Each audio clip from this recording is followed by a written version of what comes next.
একটি ছোট্ট গ্রামে রিয়া নামে একটি মেয়ে থাকত। তার বাবা অনেক ছোটবেলায় মারা গিয়েছিলেন। অসুস্থ মাকে নিয়ে তাদের খুব কষ্টে দিন চলত। সংসার চালানোর জন্য 18 বছরের রিয়া শহরের বাজারে ফল বিক্রি করতে যেত। একদিন এরকমই রিয়া বাড়ি থেকে বেরিয়েছে ফল বিক্রির জন্য।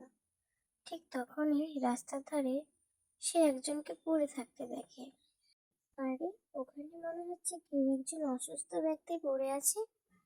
আশেপাশে এত মানুষ, কেউ সাহায্য করছে না। যাই গিয়ে দেখি তো কি হয়েছে। একজন বৃদ্ধ মানুষ পড়ে আছে এভাবে অসুস্থ হয়ে, আপনারা কেউ সাহায্য কেন করছেন না? এসব ঝামেলায় কে জড়াবে? এইসব ঝামেলায় না জড়ানোই ভালো।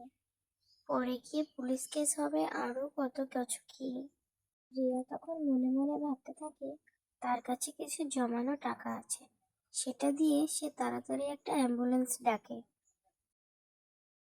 রীতিমতো সেখানে অ্যাম্বুলেন্স পৌঁছায় এবং তাকে নিয়ে গিয়ে হসপিটালে যায়। আর একটু পরে নিয়ে আসলে অবস্থা খারাপ হয়ে যেত।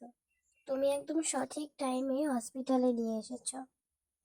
অনেক অনেক ধন্যবাদ ডাক্তার দিদি তোমাকে আমার দাদুর তাড়াতাড়ি চিকিৎসা করার জন্য। তারপর রিয়া হসপিটাল থেকে সোজা বাড়ি আসে এবং তার মাকে বলে, মা, মা, তুমি উঠে পড়েছো? কি রে রিমি, আজ এত তাড়াতাড়ি চলে এলি যে? সব ফুল বিক্রি হয়ে গেছে বুঝি? তাহলে তো আমরা আজকে ভালো মন্দ খেতে পাবো। কি রে রিমি, তুই কান্না কেন করছিস মা? কি হয়েছে আমাকে বল।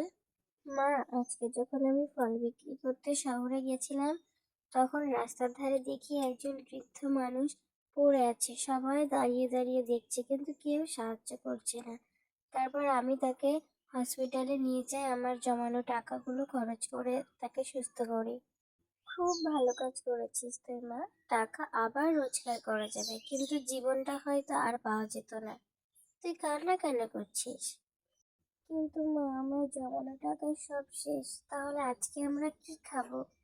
ভগবান সব দেখছেন মা, ভালো মানুষের কখনো ক্ষতি হয় না।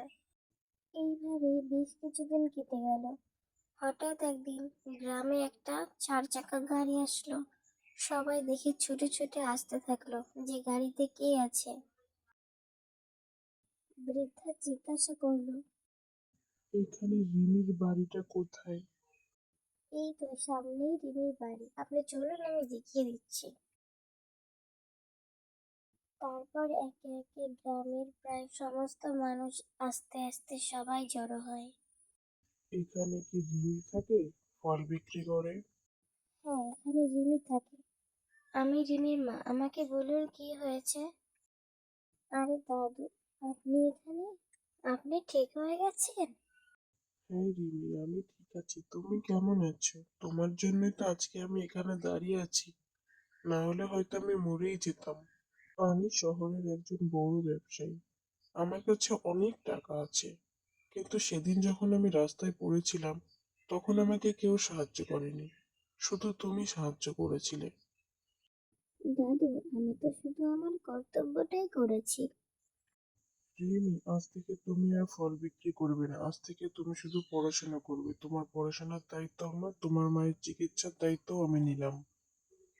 কি বলছেন দাদু, আমার তো বিশ্বাসই হচ্ছে না আমিও পড়াশোনা করব। আপনি আমাদের অনেক বড় উপকার করলেন। আপনি অনেক ভালো থাকুন, সুস্থ থাকুন। আপনাকে অনেক অনেক ধন্যবাদ। আমি আপনাদের উপকার করছি না, আপনার মেয়ের ভালো কাজের প্রতিদান দিচ্ছি। এই একটা ভালো কাজের জন্য রিয়ার জীবন বদলে গেল। তাই বন্ধুরা, ভালো কাজ করুন সবসময়।